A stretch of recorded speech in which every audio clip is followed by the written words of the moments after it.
para po sa number 9 na pinakamainit na balita nitong linggo. Naku, talagang mainit to, ha? Sunog! Sunog!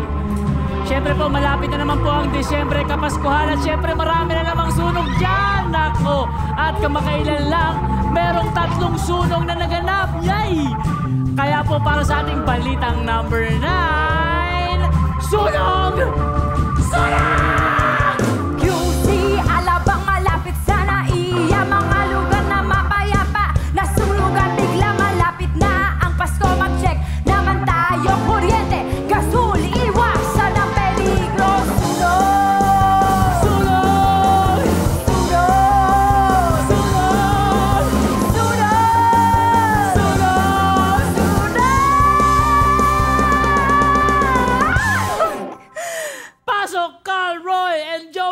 Smith! Yeah!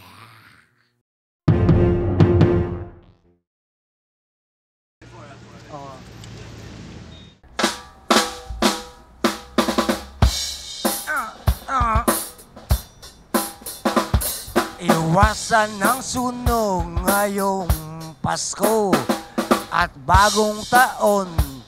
Mag-ingat kayo, mga ingat sa mga pekeng ilaw na pwedeng pagmulan ng sunog.